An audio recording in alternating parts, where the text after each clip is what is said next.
Voilà pour les principaux titres. Bonsoir, bienvenue à ce tour complet de l'actualité en Côte d'Ivoire et à l'étranger, au Sénégal, où se déroule le 50e anniversaire de la BCEAO, la Banque centrale des États de l'Afrique de l'Ouest.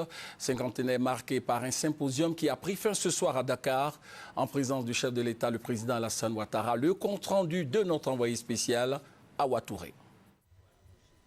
Le président de la République Alassane Ouattara et son homologue sénégalais Macky Sall ont pris part à la cérémonie de clôture du symposium du cinquantenaire de la BCEAO. Les spécialistes des banques centrales, de la finance, du monde universitaire et des décideurs ont pendant 48 heures mené des réflexions pour dégager des idées maîtresses qui vont contribuer au renforcement de l'intégration économique et monétaire des pays de l'espace UEMOA.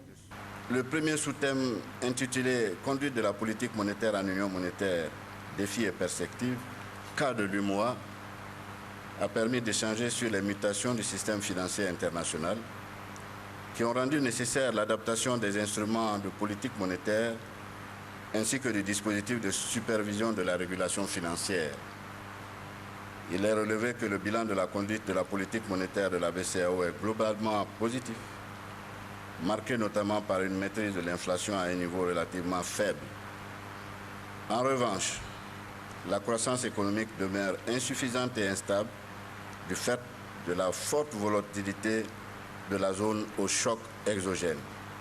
Le président de la République Alassane Ouattara s'est pour sa part félicité que ce symposium soit placé sous le sceau de l'excellence.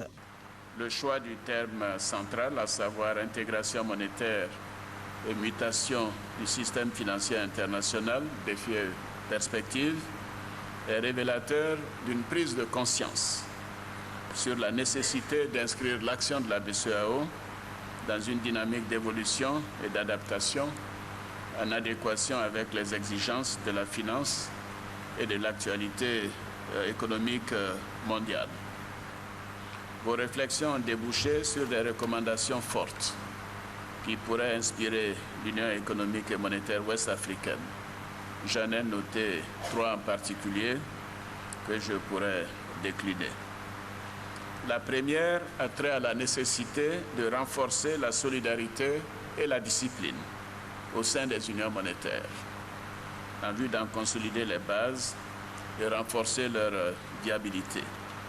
Je dirais leur viabilité à moyen et long terme.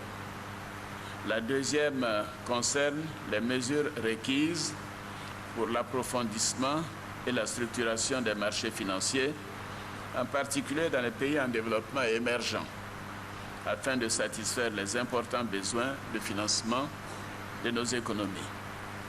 Et enfin, la dernière est relative à la nécessité de la préservation de la stabilité financière, afin d'accroître la résilience des économies aux chocs exogènes et aux effets de contagion, et de les protéger aussi des crises économiques et financières qui sont désormais récentes. J'invite donc les organes et institutions de l'Union à s'inspirer des recommandations de ce symposium en vue d'identifier les mesures susceptibles de renforcer l'UEMOA et d'en faire une zone de progrès et de prospérité. Pour le président du Conseil des ministres de l'UEMOA, Coulibaly Tchana, ces assises riches en enseignements vont permettre l'approfondissement de la politique monétaire pour l'émergence d'une Afrique prospère et unie.